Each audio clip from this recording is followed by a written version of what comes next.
আসসালামু আলাইকুম রহমতুল্লাহ। সম্মানিত দর্শকবৃন্দ, মশিউর রহমান আল মামুন ইউটিউব চ্যানেলে আপনাদেরকে স্বাগতম। প্রিয় দিনী ভাই বোনেরা, আজকের ভিডিওতে আমরা শিখব অশ্লীলতা থেকে বাঁচার দোয়া। অশ্লীলতা পৃথিবীতে বিপর্যয় নামিয়ে আনে। অশ্লীলতার বিস্তার ঘটলে একের পর এক বিপদ নেমে আসে।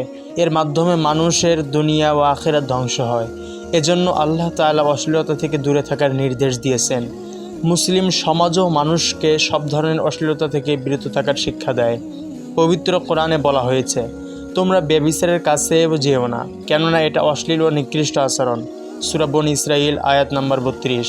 হযরত আবু দারদা রাদিয়াল্লাহু তাআলা আনহু থেকে বর্ণিত, নবীজি সাল্লাল্লাহু আলাইহি সাল্লাম বলেছেন, যখন কোনো ব্যক্তি ব্যভিচার করে তখন ঈমান তাকে ছেড়ে চলে যায়, এবং যখন সে এই কাজ থেকে বিচ্ছিন্ন হয় তখন ঈমান তার কাছে ফিরে আসে।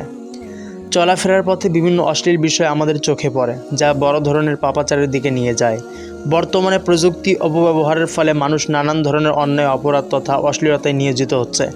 ইমাম কুরতুবী রহমতুল্লাহি আলাইহি বলেন, চোখ অন্তরে কোনো কিছু প্রবেশের বড় দরজা।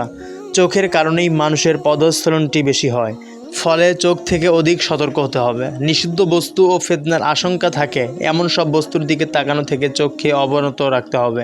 চোখ অবনত রাখার অর্থ, একজন মুসলিম নিষিদ্ধ বস্তুর দিকে তাকানো থেকে বিরত থাকবে। সে শুধু বৈধ বিষয়সমূহ দেখবে, আর যদি অনিচ্ছায় কোনো নিষিদ্ধ বস্তুর দিকে নজর পড়ে যায় তবে সাথে সাথে তা ফিরিয়ে নেবে।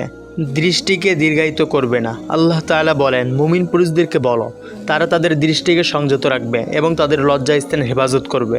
এটাই তাদের জন্য অধিক পবিত্র। নিশ্চয়ই তারা যা করবে সে সম্পর্কে আল্লাহ তাআলা সম্যক অবহিত।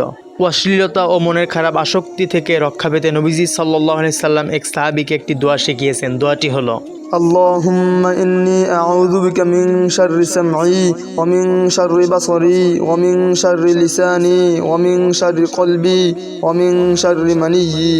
অর্থ, হে আল্লাহ, আমি আপনার কাছে কানে মন্দ কথা শোনা থেকে আশ্রয় চাই, চোখ দিয়ে মন্দ কিছু দেখা থেকে আশ্রয় চাই, জিহ্বা দিয়ে মন্দ কিছু বলা থেকে আশ্রয় চাই, অন্তরের খারাপ চিন্তা থেকে আশ্রয় চাই, দেহের কামনা বাসনা খারাপ চিন্তা থেকেও আশ্রয় চাই।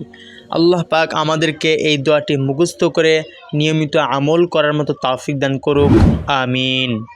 ভিডিওটি ভালো লাগলে লাইক, কমেন্ট, শেয়ার করুন এবং আমাদের চ্যানেলে নতুন হলে চ্যানেলটি সাবস্ক্রাইব করুন। ধন্যবাদ।